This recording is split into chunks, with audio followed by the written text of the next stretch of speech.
The Liberals, meanwhile, have threatened the possibility of a snap election over a Conservative push to launch a special committee to study the We Charity controversy. Right now, the parties are working out what that committee could look like. The CBC's Janice McGregor has been following those talks. She joins us now with a bit more on where things stand. We could use the clarification. Hi, Janice. Hi, how are you, Vashi? Yeah, good, speaking of complicated negotiations, yes, trying to reach a compromise, right? Yeah, so tell us a bit about where things do stand. Yeah, so tomorrow is an opposition day in the House of Commons. Conservatives get to set the motion that will be debated and will be voted upon on Wednesday afternoon. And it does look like there's a real possibility that could be a confidence vote. How did we get here again? Well, you remember about a week ago, Conservatives came out with their proposal to react, I guess you could say, to filibusters by Liberal MPs at the Commons Finance and Ethics Committee with a proposal to take the We Charity controversy and move it over to a new committee that they wanted to create, an anti-corruption committee. The idea here that all of their unanswered questions, all the documents that were redacted, all the things they still wanted to know could move to this new venue where they could prosecute that. And all these other committees could get on with all the other things they need to do, particularly during the pandemic when a lot of other issues need some attention here. That, to be fair, kind of echoed an idea that the NDP had made at committee. They brought forward a motion. They said, you know what, we could set up another committee just to look at government spending. Then we could sort of get this off the plate of some of these other committees that have been tied up and filibustered. By the end of the week, when we saw the motion up for debate tomorrow in the name of Conservative leader Erin O'Toole, it was clear that the Conservatives had taken some of the NDP's suggestions and put it into the wording of their motion. Suddenly, they were not only talking about a committee to investigate they were talking about a committee that would be broader, that would look at some of the other controversies that have unfolded in light of the government's pandemic spending. Pablo Rodriguez, though, the government House leader on Friday, took a look at that motion, said, absolutely not. This is far too partisan, and started warning about making this a confidence vote. So over the weekend, yesterday, he showed the other House leaders a motion of the Liberals' own, also proposing another committee to look at government spending, but not nearly as sharp, if you will, in its language as what the Conservatives were proposing. And then today, Pablo Rodriguez out with a letter to everyone here, talking about why he believed the Liberal proposal was the best. But there's a key line here. I'm going to read it out to you because this is what counts. He says he believes the Conservative proposal is meant to paralyze the government at a time when they need to focus on the pandemic. And he says this proposal, were it to pass, would raise serious questions about whether the House of Commons continues to have confidence in the government. So there you have it. I'm told conversations continue about trying to kind of bring everyone together. And when you look at the wording of the motions, there is room to negotiate about who the chair is going to be and how many people are going to sit on this committee and whether it has to have the name anti-corruption, which seems to be really what has set the Liberals off. Will they reach a compromise before 10 a.m. tomorrow and they have to decide what the motion is?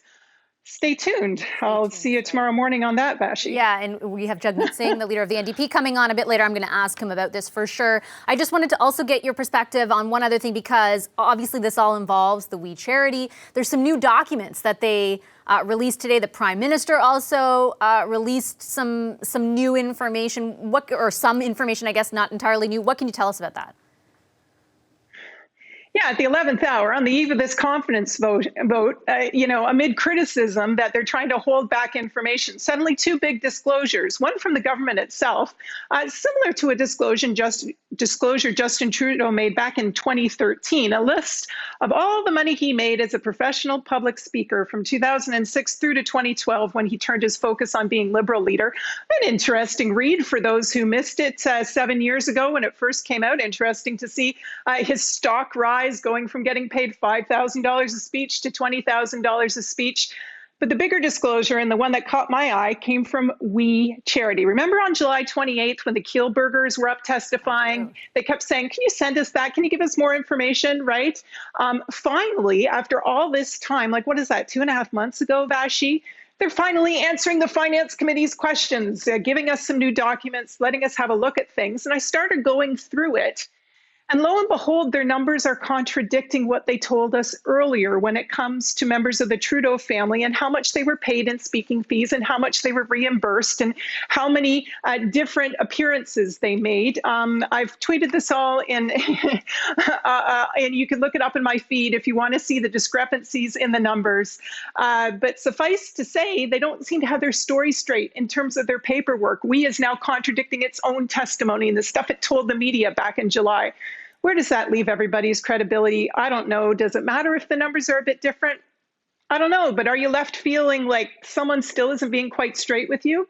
Yeah, we'll certainly see if it factors into any of the discussions around how this committee proceeds, if it does proceed, or if we end up with an election. We'll see, right? We'll look forward to your reporting tomorrow. Thanks, Janice. Let's take the WE scandal out of the Finance Committee into a special purpose anti-corruption committee, so that finance can get back to its job. Will they support us so that we can get back to our work? This morning I sent a letter talking about the creation of this committee that could see all the expenses made by the government, because we made a lot of efforts to be there and to support Canadians, Mr. Speaker. I think that's the responsible approach, not the archy, ultra-partisan motion that is there only to please the Conservative Party and that does nothing for Canadians.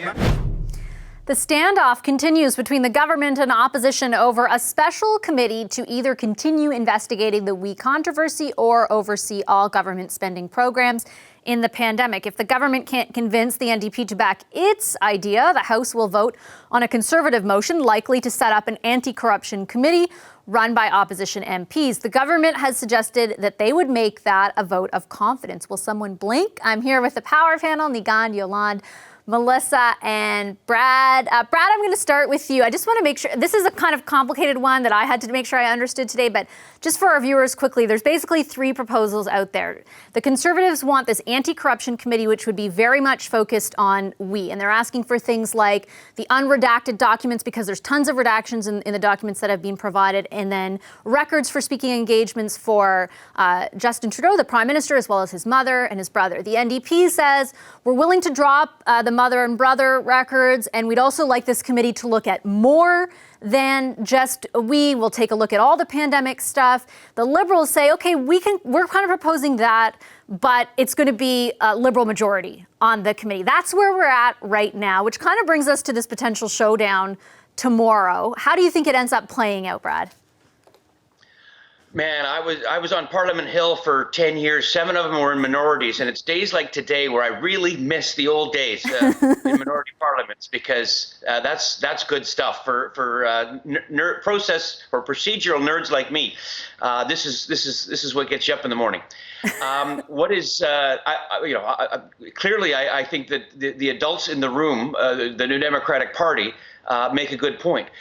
On the what they look at, I like what the New Democrats are proposing. Let's keep the family out. Let's keep it to members of Parliament and narrow that scope in. But when it comes to the who has the majority, the committee should reflect what Canadians sent to Parliament 1 year ago, and it should not have the Liberals with an outright majority, because they don't have an outright majority in the House of Commons. If they would have a majority, we would not get to the kinds of things that the committee needs to get to. The redacted documents, it's not leading to any answers. So the committee would be a complete waste of time if the Liberals could quash opposition members from pursuing the lines of inquiry that they want to do. Give the opposition the balance of power and let it do its work. I think that would be great. What is unlikely to happen, though, I think we're going to be voting on the Conservative one, though. That's my prediction. You think we will? You think they will be voting on it? I think the Liberals will not back down. Okay. I wish they would. I hope they do. But you asked for a prediction, and I said the Liberals won't back down on majority. We'll be voting on the Conservative motion. Okay, Melissa, let me get your perspective on how you think this plays out, and if in fact it does go, I should say, Erin O'Toole, the leader of the opposition, the Conservative leader, has a press conference tomorrow morning, so that it's kind of rolling out like this is going to be a high-stakes day tomorrow as far as this story goes. How significant is this for the Conservatives? Like, do they need to get that vote tomorrow? Well, absolutely. I actually think this is more significant for the Liberals, and good on the Conservatives for keeping pushing on this one, because the Liberals have gone to an awful lot of trouble to, over the last 10 days, to talk out or shut down at least 3 committees if they have hide. And now, so this looks and feels and smells fishy. They must be hiding something. I think that's the public perception there. So wherever we go on whatever committee, and one that doesn't have a Liberal majority, like Brad said, they don't have that in the House of Commons, and you can't just create that. It doesn't work like that.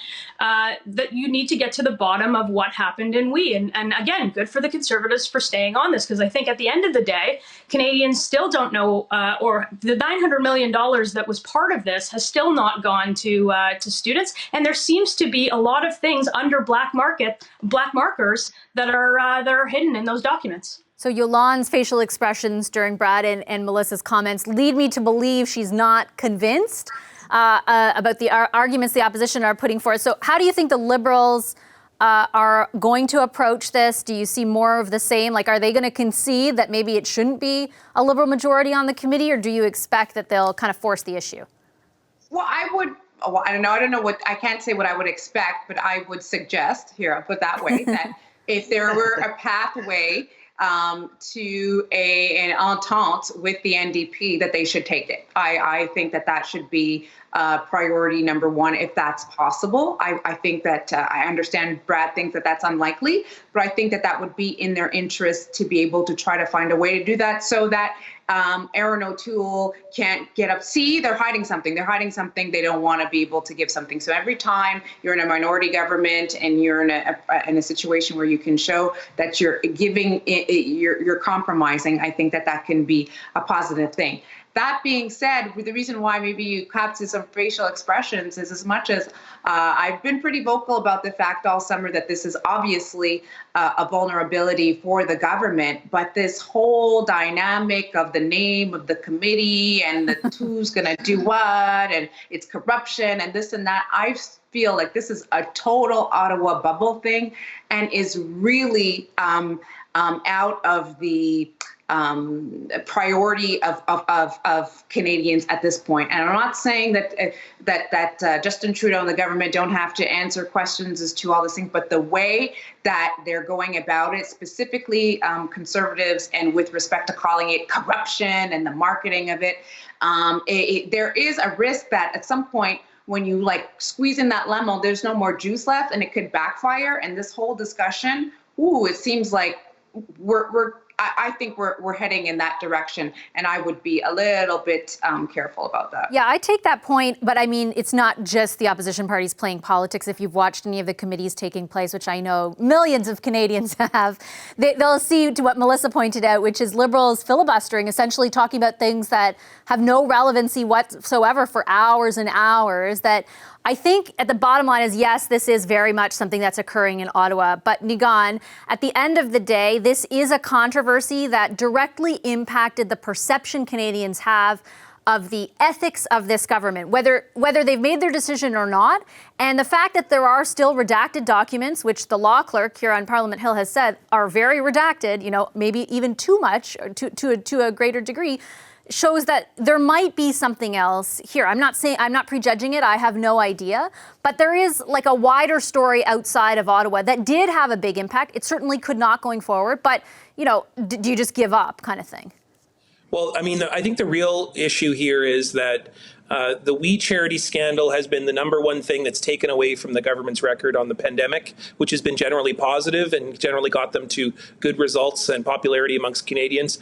And I mean, the Liberals do not want this to turn this into sponsorship scandal part 2. And so the filibustering, I think, is motivated by just trying to kill the story, try to move away from the story. We can't forget that they prorogued Parliament basically to cut the energy out of this story, try to take the wind out of its sails. And so as it's beginning to pick up again, no surprise, they're trying to end it very quickly, when putting themselves as a majority on the committee would be the solution. Now, of course, the adult solution would be to join with the NDP. However, I think that we're going to be faced with the reality that the Conservatives are not going to give this up.